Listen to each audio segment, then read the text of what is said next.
The Master Key System by Charles F. Haanel. Chapter 8. In this part, you will find that you may freely choose what you think, but the result of your thought is governed by an immutable law. Is not this a wonderful thought? Is it not wonderful to know that our lives are not subject to caprice or variability of any kind? That they are governed by law?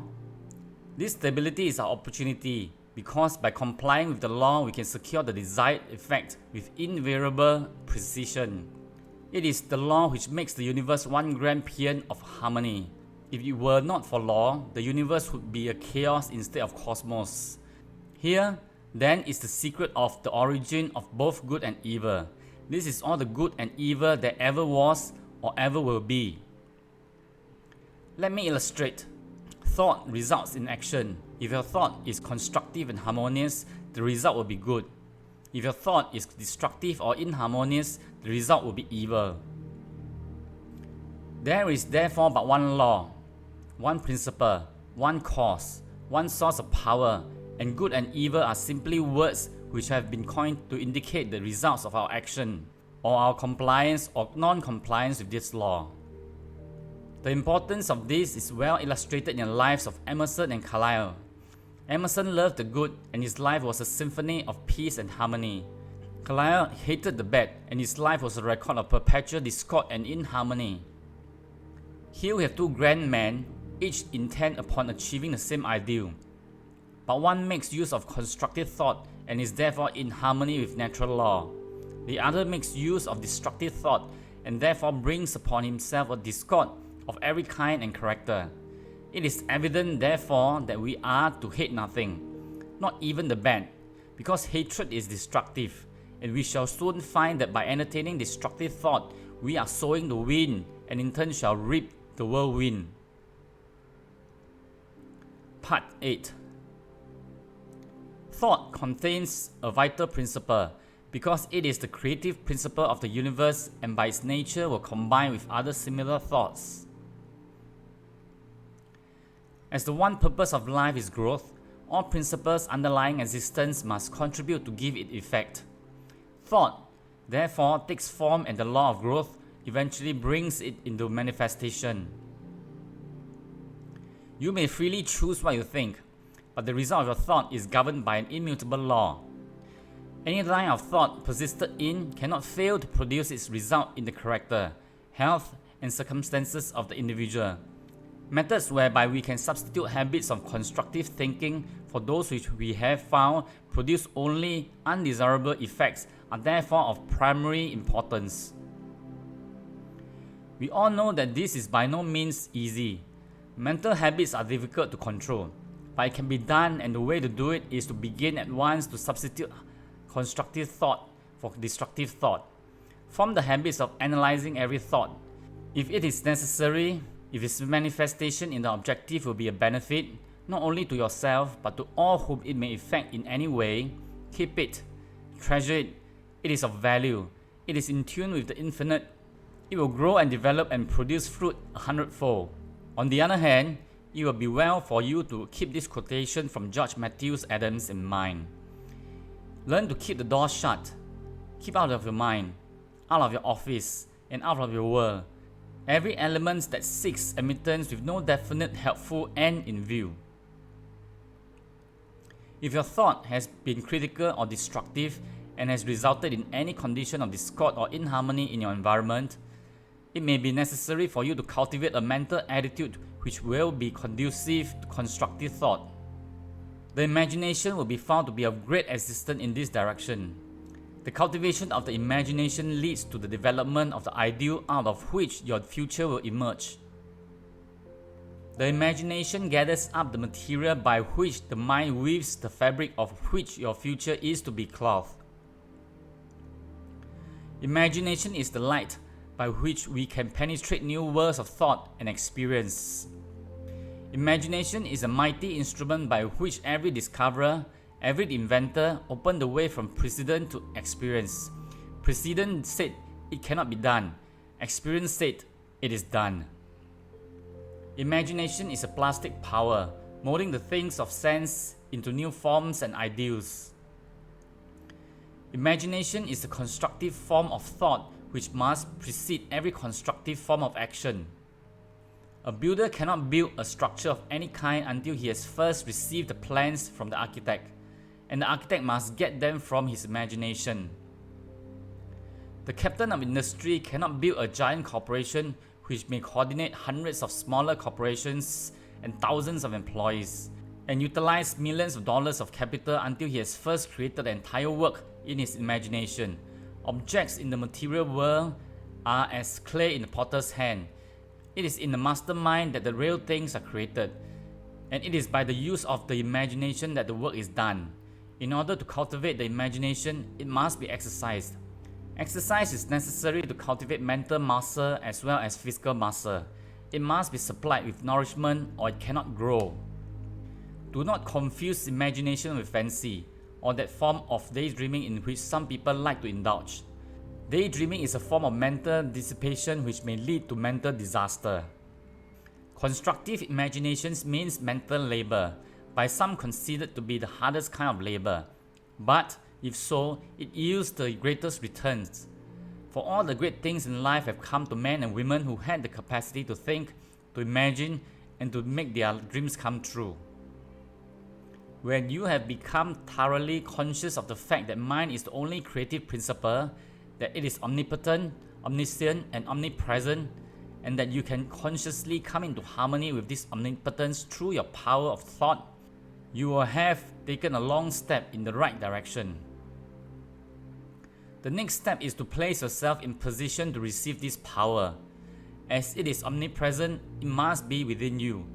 We all know that this is so because we know that all power is from within, but it must be developed, unfolded, cultivated. In order to do this, we must be receptive, and this receptivity is acquired just as physical strength is gained by exercise. The law of attraction will certainly and unerringly brings to you the conditions, environment, and experiences in life corresponding with your habitual, characteristic, predominant mental attitude. Not what you think once in a while when you're in church, or have just read a good book, but your predominant mental attitude is what counts. You cannot entertain weak, harmful, negative thoughts 10 hours a day and expect to bring about beautiful, strong, and harmonious conditions by 10 minutes of strong, positive, creative thought. Real power comes from within. All power that anybody can possibly use is within man, only waiting to be brought into visibility by his first recognizing it and then affirming it as his, working it into his consciousness until he becomes one with it. People say that they desire abundant life, and so they do.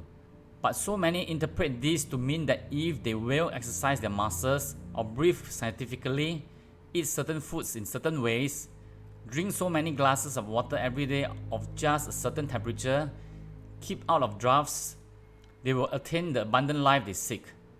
The result of such methods is but indifferent. However, when man awakens to the truth and affirms his oneness with all life, he finds that he takes on the clear eye, the elastic step, the vigor of youth. He finds that he has discovered the source of all power. All mistakes are but the mistakes of ignorance. Knowledge gaining and consequent power is what determines growth and evolution. The recognition and demonstration of knowledge is what constitutes power, and this power is spiritual power, and this spiritual power is the power which lies at the heart of all things. It is the soul of the universe. This knowledge is the result of man's ability to think. Thought is therefore the germs of man's conscious evolution. When man ceases to advance in his thoughts and ideals, his forces immediately begin to disintegrate and his countenance gradually registers these changing conditions. Successful men make it their business to hold ideals of the conditions which they wish to realize. They constantly hold in mind the next step necessary to the ideal for which they are striving. Thoughts are the materials with which they build, and the imagination is their mental workshop. Mind is the ever-moving force with which they secure the persons and circumstances necessary to build their successful structure, and imagination is the matrix in which all great things are fashioned. If you have been faithful to your ideal, you will hear the call when circumstances are ready to materialize your plans, and results will correspond in the exact ratio of your fidelity to your ideal. The ideal steadily held is what predetermines and attracts the necessary conditions for its fulfillment. It is thus that you may weave a garment of spirit and power into the web of your entire existence. It is thus that you may lead a charmed life and be forever protected from all harm. It is thus that you may become a positive force whereby conditions of opulence and harmony may be attracted to you. This is the leaven which is gradually permeating the general consciousness and is largely responsible for the conditions of unrest which are everywhere evident. In the last part, you created a mental image. You brought it from the invisible into the visible. This week, I want you to take an object and follow it back to its origination. See of what it really consists. If you do this, you'll develop imagination, insight, perception, and sagacity. This comes not by the superficial observation of the multitude, but by a keen analytical observation which sees below the surface. It is the few who knows that these things which they see are only effects, and understand the causes by which these effects were brought into existence. Take the same position as heretofore, and visualize a battleship. See the grim monster floating on the surface of the water. There appears to be of no life anywhere about. All is silence. You know that by far the largest part of the vessel is underwater, out of sight. You know that the ship is as large and as heavy as a 20-story skyscraper. You know that there are hundreds of men ready to spring their appointed task instantly. You know that every department is in charge of able, trained, skilled officials who have proven themselves competent to take charge of this marvelous piece of mechanism. You know that although it lies apparently oblivious to everything else, it has eyes which see everything for miles around, and nothing is permitted to escape its watchful vision. You know that while it appears quiet, submissive, and innocent, it is prepared to hurl a projectile weighing thousands of pounds at an enemy many miles away. This and much more you can bring to mind with comparatively no effort whatsoever. But how did the battleship come to be where it is? How did it come into existence in the first place? All of this you want to know if you are a careful observer. Follow the great steel plates through the foundries. See the thousands of men employed in their production. Go still further back and see the ore as it comes from the mine. See it loaded on barges and cars. See it melted and properly treated. Go back still further and see the architect and engineers which planned the vessel. Let the thought carry you back still further in order to determine where they planned the vessel. You will see that you are now so far back that the vessel is something intangible. It no longer exists. It is now only a thought existing in the brain of the architect. But from where did the order come to plan the vessel? Probably from the Secretary of Defense. But probably this vessel was planned long before the war was thought of, and the Congress has to pass a bill appropriating the money. Possibly there was opposition, and speeches for or against the bill. Whom do these congressmen represent? They represent you and me, so that our line of thought begins with the battleship and ends with ourselves. And we find in the last analysis that our own thought is responsible for this and many other things, of which we seldom think. And a little further reflection will develop the most important fact of all, and that is, if someone had not discovered the law by which this tremendous mass of steel and iron could be made to float upon the water, instead of immediately going to the bottom, the battleship could not have come into existence at all. This law is that the specific gravity of any substance is the weight of any volume of it, compared with an equal volume of water. The discovery of this law revolutionized every kind of ocean travel, commerce, and warfare, and made the existence of the battleship, aircraft carriers, and cruise ships possible. You will find exercises of this kind invaluable. When the thought has been trained to look below the surface, everything takes on a different appearance. The insignificant becomes significant, the uninteresting, interesting. The things which we suppose to be of no importance are seen to be the only really vital things in existence. Thank you for listening. It has been a pleasure to read this out to you. Have a fantastic day. Please like this video, subscribe to our channel, and turn on the bell for future videos. Thank you.